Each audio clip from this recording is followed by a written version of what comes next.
Hi everyone. Today we are going to discuss the title on rails. The rails form a critical part of railway infrastructures.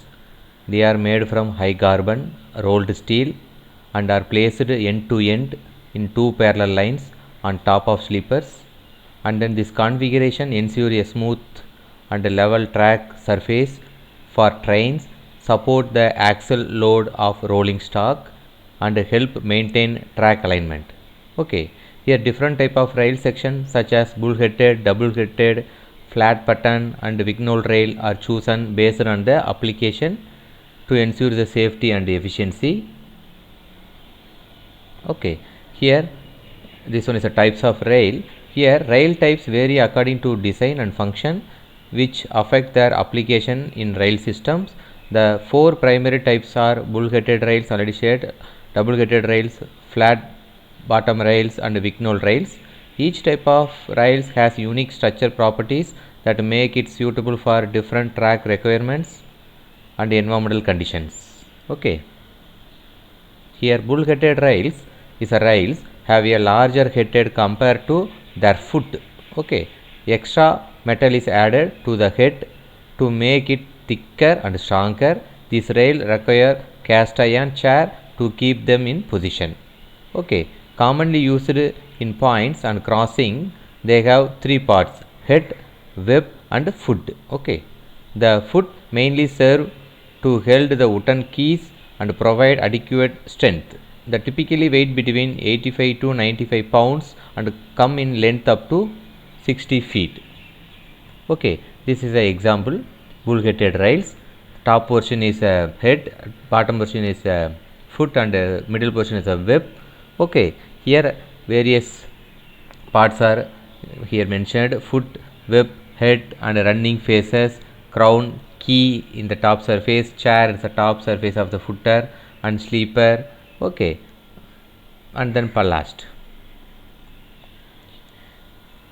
and then double-headed rails is a rails is double-headed were an early innovation featuring identical upper and lower parts with a web in between. And then the original idea was that once the upper table wore out, the rail would be inverted and reused. And then however the undesirable became rough due to contact with chair, which made smooth train movement impossible.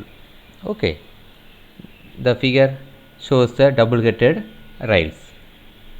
And then flat-footed rails, so rails developed by Charles Vignol in 1836 have a wide base or foot, initially believed to eliminate the need for chair. It was later found that heavy loads caused the rails to sink into sleepers and loosen the spikes. Okay, here these rails are now the most widely used globally and found in about 90% of all tracks due to their stability and ease of maintenance. Okay, this one is a flat foot rails. Top size is 66.68 mm. Okay, all the dimensions are in mm, and height is 142.88 mm, and then web portion is thickness is 13.89 mm. Okay, in the top of the thickness is 43.6 mm. Okay, this one is a schematic diagram for the flat footed rails. Okay, and then Vignal rails is nothing but the flat footed rails. Is Vignal rails named after French engineer Charles Vignol are the modern version of flat footed rails. The flat wide head ensures smooth contact with wheels. The web is thin yet strong, and the broad base provides stability. Okay, these rails are predominantly used in high speed and heavy duty rails, preferred for their durability and ease of maintenance. Okay, and then after that the rail joints are essential for connecting individual rail segment and ensuring a continuous track. They also allow rails to expand and contract with temperature changes, preventing buckling. Okay, this one important. And the joints must provide the structural support and keep the rail aligned to maintain a smooth and safe rides. Okay, this one is a types of rail joints. The rail joints types based on according to the position of signs and based on according to the position of the sleepers.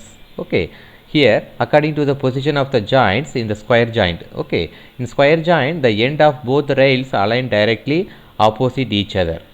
This is the most common joint type used in Indian railways. Okay, and also it ensures simplicity in construction and is widely adopted for straight track section.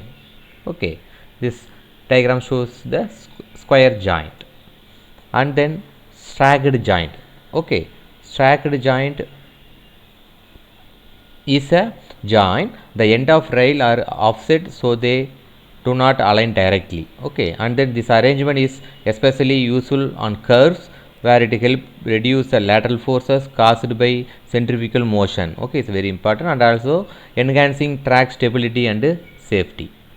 Okay, and according to the position of sleeper, that means supported joint, in the supported joints the rail end are directly placed over sleeper, and also this help reduce wear by minimizing cantilever effect, but can cause a hard run due to raised rail events. Okay, and also maintenance of these joints can be difficult due to stress concentration on the supporting sleeper. Okay, this diagram shows a supporting joints.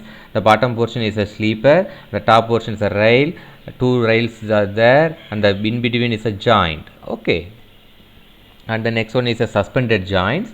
Here suspended joints place a rail end between two sleepers with a portion of the rail acting as a cantilever, and also the unsupported rails end to lead to a hammering effect from passing train, which can loosen the sleeper packing.